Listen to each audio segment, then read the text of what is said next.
Khan, you watching Horror Safar with Balu. So let's start a horror story. Please use headphone.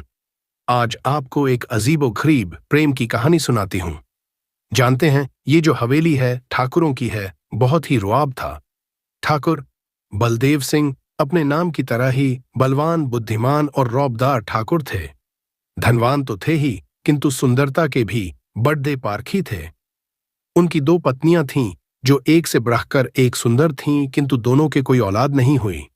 इस कारण ठाकुर बलदेव सिंह हमेशा से ही चिंतित और परेशान रहते। वो सोचते, जो भी धन मैंने कमाया है, ये हवेली इसका क्या होगा। 4-5 कॉलेज के दोस्त यूं ही टहलने निकले थे, हंसते खेलते मजे करते घूम रहे थे। तब वे ठाकुर साहब की हवेली के रास्ते पर जा रहे थे। श्याम बोला, यहाँ कोई ठाकुर की हवेली है, वहां कोई नहीं जाता, सुना है वहां भूत रहते हैं। दीपा बोली, आज के समय में तुम भूतों पर यकीन करते हो। भूत कुछ नहीं होता। अरे यार, अभी तो दिन है, भूत तो रात में आते हैं, हम दिन में ही वो हवेली देखकर आ जाएंगे। चलो चलते हैं, किशोर बोला। हमने तो फ्लैट ही देखे हैं या फिर कोठी, हवेली नहीं देखी। पहले लोग कैसे रहते होंगे, उनकी हवेली की कलाकारी कितनी बड़ी डीडी है, सब मुझे देखना है। हर बार तो आया नहीं जाता, अब आए हैं तो देखकर ही जाएंगे। तभी उन्होंने उस रास्ते के पत्थर पर लिखा देखा, श श श उधर कोई न जाए, वहां कोई रहता है। उस पत्थर पर लिखे को पढ़कर चारों हंसने लगे। किशोर बोला, देखा वहां कोई पहले से ही रहता है, चलो उससे भी मिल लेंगे। अरे नहीं यार, ये लोग हमें सावधान कर रहे हैं कि वहां भूत रहते हैं, ये नहीं पढ़ा। वहां कोई न जाए, हमने आज तक किसी का कहना माना है, हमेशा अपने मन की है। आज भी अपनी इच्छा से ही उधर भी जाएंगे। देखें भला हमें कौन रोक सकता है। श्याम डींगे मारते हुए बोला। उसके इतना कहने की ही देरी थी, तभी न जाने कहां से एक गादी वहां आकर रुकी। उसमें से एक व्यक्ति उतरा और बोला, कहिए, आप कहीं जाना चाहते हैं। इतनी देर से जो जैनी शांत होकर उनकी बातें सुन रही थी, बोली, हमें कहीं नहीं जाना, हम अब घर जाएंगे। नहीं आए हैं तो स्विंगल ही जाएंगे, मैंने इससे पहले कभी हवेली नहीं देखी। प्रशांत उत्सुकता से बोला। दीपा बोली, जैनी ठीक कह रही है, अब हमें घर चलना चाहिए। देखा नहीं, इस रास्ते पर भी कोई आ जा नहीं रहा, मुझे तो डर लग रहा है। तुम लद्दकियां तो होती ही डरपोक हो, गाधी वाले से बोला। क्या तुम हवेली का रास्ता जानते हो। जी, मेरा तो यही कार्य है, भटके हुओं को मंजिल तक पहुंचाना। थोड़ी ना नुकुर के बाद 5 गाधी में बैठ जाते हैं, गाधी चलने लगती है। क्या तुम यहीं रहते हो, किशोर का सवाल था। जी, तब तो तुम हवेली का भी रास्ता जानते होंगे, नीलिमा ने पूछा। जी, मेरा यही काम है, भटके हुओं को मंजिल तक पहुंचाना। जैनी बोली, क्या इसने ये 2-4 संवाद ही रटे हुए हैं, इससे कुछ भी पूछना व्यर्थ है। किशोर बोला, अब तक तुम कितने लोगों को मंजिल तक पहुंचा चुके। बहुत हैं, जो भी हवेली में जाना चाहता है। तभी गादी हवेली के सामने आकर रुकी। हवेली देखने में बहुत पुरानी थी, सभी उसे आश्चर्य से देख रहे थे। इस गादी वाले को यहीं रोक लो, फिर वापसी में इसी से चले जाएंगे। दीपा की बात सबको सही लगी और जैसे ही उन लोगों ने पलट कर देखा, न ही वहां गादी थी, न ही वहां ड्राइवर था। हवेली देखकर डरकर भाग गया। श्याम बोला, सभी हवेली की तरफ बढ़ रहे, जैसे जैसे वो आगे बढ़ा रहे थे, वैसे वैसे ही रास्ते भी साफ होते जा रहे थे, किंतु उन्होंने उल्लास में इस ओर ध्यान ही नहीं दिया।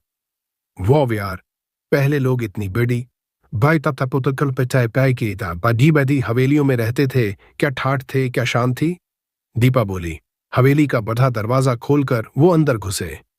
पहले उन्होंने हवेली को चारों तरफ से घूम घूम कर देखा। इस चक्कर में उन्हें स्मरण ही नहीं रहा कि दिन ढलने लगा है। जब वो लोग अंदर गए तो वहां की शान देखते ही रह गए। ऐसा लग रहा था जैसे कोई वहां रहता है। तब श्याम ने आवाज लगाई, कोई है, कोई है।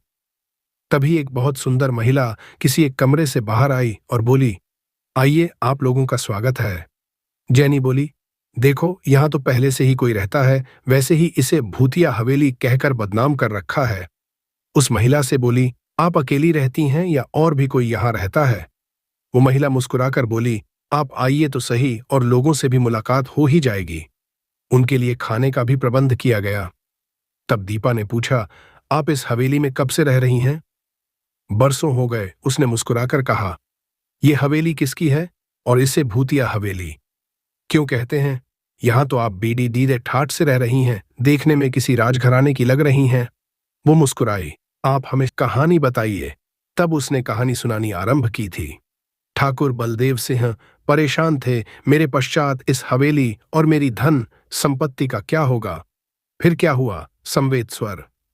फिर एक दिन ठाकुर बलदेव सिंह इस गांव में टहलने निकले। एकाएक उनके घोड़े के सामने एक बहुत ही सुंदर लद्दकी आ गई, जिसे वो देखते ही रह गए। बिल्कुल आप ही की तरह होगी, श्याम बोला। वो मुस्कुराई। तू बीच बीच में टोकना बंद कर, पहले पूरी कहानी तो सुन ले, दीपा ने डांटा और बोली। कौन थी वो लद्दाखी? वो उसी गांव में 2 दिन पहले ही अपनी रिश्तेदारी में आई थी। उसे देखकर ठाकुर साहब अपना दिल दे चुके और उन्होंने उस लद्दाखी का पता लगाया और विवाह की बात की, उसके घर पर रिश्ता भेजा। गरीब घर की लद्दाखी के लिए इतने बड़े परिवार से रिश्ता आया, कौन मना कर सकता था। खूब धूमधाम से दोनों का विवाह हुआ। उसकी सुंदरता देखकर ठाकुर साहब की पहली दोनों पत्नियां जल भून गईं। रूपा देखने में जितनी सुंदर उतनी ही होशियार भी थीं। दोनों उसे नीचा दिखाने और परेशान करने का कोई मौका हाथ से जाने नहीं देती थीं। ठाकुर साहब तो उसकी सुंदरता में इस तरह खोया कि वो नहीं चाहता था कि उसकी रूपा को कोई भी परेशानी हो और उसका सौंदर्य किसी भी तरह से कम हो जाए और उसका पागलपन इस कदर बढ़ा, वो अपने वंश को भी आगे बढ़ाना नहीं चाहता था। भला ऐसा क्यों? जैनी ने पूछा। वो नहीं चाहता था कि उसकी रूपा बच्चा पैदा करे और अपना सौंदर्य खो दे। रूपा ने समझाया भी, मां बनना एक औरत के लिए सौभाग्य की बात है। मां बनकर तो उसका सौंदर्य और निखर उठेगा, किंतु ठाकुर किसी भी तरह नहीं माना। उसका बस चलता तो वो अपनी रूपा के लिए हमेशा जवान और सुंदर रहने की जिद्दी बूटी खिला देता, किंतु ऐसा तो संभव ही नहीं है। जो भी इस पृथ्वी पर आया है उसे तो एक न एक दिन जाना ही होता है। रूपा तो मां बनने के लिए तड़प रही थी। ठाकुर की पहली दोनों पत्नियां भी नहीं चाहती थीं कि रूपा के कोई संतान हो। उनके विवाह को 1 बरस हो गया, तभी रूपा का रूप और अधिक निखरने लगा, जिसके चलते ठाकुर की प्रसन्नता का कोई ठिकाना नहीं रहा। किंतु वो ये नहीं जानता था कि रूपा के इस निखार का कारण उसका मां बनना ही है। रूपा उसे बताना चाहती थी, किंतु डीदे दर के कारण बता नहीं पाई। पता नहीं सच्चाई का पता चलने पर ठाकुर क्या कर बैठे। सभी बच्चे बैठे हुए उत्सुकतापूर्वक उसकी कहानी सुने जा रहे थे। उन्हें स्मरण ही नहीं रहा कि रात्रि गहरा चुकी है। आगे क्या हुआ? सभी एक साथ बोले। एक दिन ठाकुर ने एक बहुत बड़े चित्रकार को बुलाया और रूपा का चित्र बनाने को कहा। चित्रकार भी रूपा का सौंदर्य देखकर दंग रह गया और अपने अनुभव से ताड़ गया। ये स्त्री मां बनने वाली है। जब वो रूपा का चित्र बना रहा था, पता नहीं उसे क्या सूझा, उसने रूपा की गर्भवती वाला चित्र बनाया। शायद वो चित्र के माध्यम से ठाकुर को खुशखबरी देना चाहता था, ताकि उसे और अधिक धन पुरस्कार रूप में मिले। किंतु हुआ इसके विपरीत।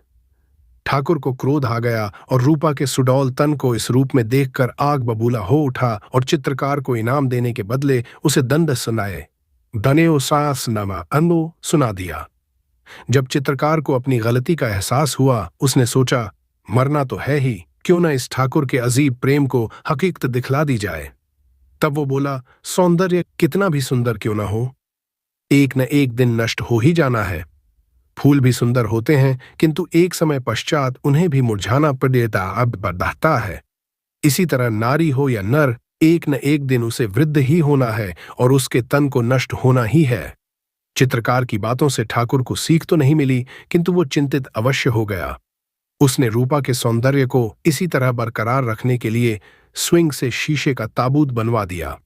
इसमें उसकी पहली 2 पत्नियों की भी साजिश थी।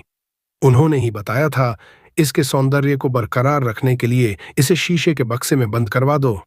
रूपा के सौंदर्य को लेकर वो इतना गंभीर था, उसके लिए कुछ भी करने को तैयार था और उसने वैसा ही किया। ठाकुर का अजीबो खरीब प्रेम रूपा पर भारी पेट डी अच रहा था। अब तो उसकी जान पर भी बन आई थी। उसने ठाकुर से कहा भी, मैं इसके अंदर मर जाऊंगी और मेरा सौंदर्य भी नष्ट हो जाएगा। किंतु ठाकुर ने उसकी एक न सुनी और रूपा को शीशे के ताबूत में बंद करवाकर उसे अपने ही कमरे में रखा। रूपा का दम घुटने लगा। उसने ठाकुर से कहा भी, उसके हाथ भी जेद भी जोत दे, किंतु ठाकुर ने उसकी एक न सुनी। रूपा के पेट में बच्चा भी था। भूख और दम घुटने के कारण उसकी मौत हो गई।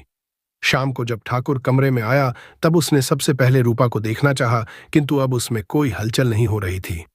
उसने उसे कई बार पुकारा, रूपा, रूपा, किंतु रूपा का सौंदर्य ही उसकी जान दुश्मन बन गया था और वो मर चुकी थी।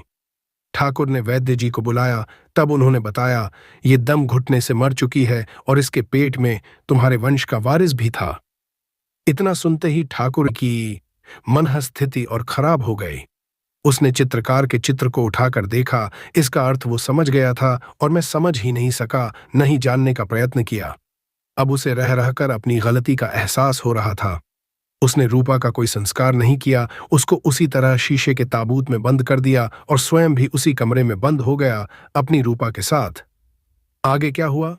तभी श्याम बोला, मैं जरा वॉशरूम होकर आता हूं। जब वो आया तो वो कांप रहा था और अपने दोस्तों से कुछ कहना चाहता था, किंतु वे तो उस महिला की कहानी सुनने में मशरूफ थे। वो श्याम से मुस्कुराकर बोली, तुम भी बैठकर कहानी सुनो। ठाकुर न कुछ खाता पीता न ही दरवाजा खोलता। इस तरह उसे 15 दिन उस कमरे में बंद हुए हो गए। 15 दिनों बाद जब जबरदस्ती दरवाजा खोला गया तो ठाकुर की भी लाश ही मिली। उसकी पहली दोनों पत्नियां तो पहले से ही हवेली छोड़ कर जा चुकी थीं। उन्हें डर था जब भी ठाकुर बाहर आएगा तभी उन्हें दंड देगा। ठाकुर की लाश देखकर उसके नौकर भी भाग गए। तब से दोनों इसी हवेली में भटक रहे हैं, उनकी आत्मा को शांति भी नहीं मिली। प्रशांत बोला, वो आपको नहीं मिले फिर आप यहां इस तरह कैसे रहती हैं? तभी श्याम बोला, क्या तू भी ना कुछ भी बोलता रहता है? कहकर चिल्लाने जैसे स्वर में बोला, उस दिन तूने मेरे पैसे भी नहीं दिए और ये दीपा अपने को क्या समझती है? उसके इस तरह के व्यवहार से सभी देखने लगे। वो हाथों के इशारे से कुछ कहना चाहता था किंतु कोई नहीं समझा। जैसे ही वो लोग उस महिला की तरफ पलटे वहां कोई नहीं था। तब श्याम बोला, ये औरत और कोई नहीं, रूपा की ही आत्मा थी। क्या? सभी डिधर से कांपने लगे। मैं भी तो कहूं, इतनी रात गए कोई कैसे हमारी खातिरदारी करने लगा, वो भी भूतिया हवेली में, टंका सत्य पाशाता सवाकाता वेला में। तुझे कैसे पता चला कि वो औरत नहीं रूपा का भूत है? जब मैं वॉशरूम गया तभी मैंने वो ही तस्वीर टंगी देखी जिसका वो जिक्र कर रही थी। तब जैनी बोली, चलो उस दरवाजे की तरफ से बाहर निकलते हैं। जैसे ही वो लोग दरवाजे की तरफ गए वो दरवाजा बंद हो गया। अब वो जिस भी दरवाजे की तरफ जाते बंद हो जाता। तभी एक आवाज गूंजी, मैं तो बरसों से बंद हूं, क्या तुम मेरा अकेलापन दूर नहीं करोगे? हम दोनों पति अबूसा देशदला तथा तथा से अपने पत्नी तड़े द्याप रहे हैं, अब तुम लोग यहीं रहोगे हमारे साथ। उसके इतना कहते ही उन्हें लगा जैसे वो हवेली घूम रही है और वे सभी दहशत के कारण बेहोश हो गए। हवेली पर सूरज की किरण पिडिडिडी। वे पांचों सटे धाम अभी भी ऐसे ही पिडिडिडे थे। तभी दीपा ने आंख खोली और पानी के छींटे मारकर अपने दोस्तों को भी उठाया। उन्हें लग रहा था जैसे उन्होंने कोई डरावना सपना देखा। वो उठे और भागने लगे। तभी जैनी ने उन्हें रोक दिया और बोली, अब दिन है, ठाकुर साहब का कमरा ढूंढो। ये क्या पागलपन है? सभी बोले। जैनी बोली, आए हैं तो एक नेक कार्य भी करके जाएंगे। सभी उसकी मंशा समझ गए और सबने मिलकर वो कमरा ढूंढ ही लिया। वो ताबूत भी हवेली के पीछे ही उन्होंने लकड़ियां इकट्ठी की और 2 चिताएं तैयार की। और जितना भी उन्हें ज्ञान था कुछ गूगल से मंत्रोच्चारण करके उनका दाह संस्कार किया और अपने घर के लिए चल पड़े।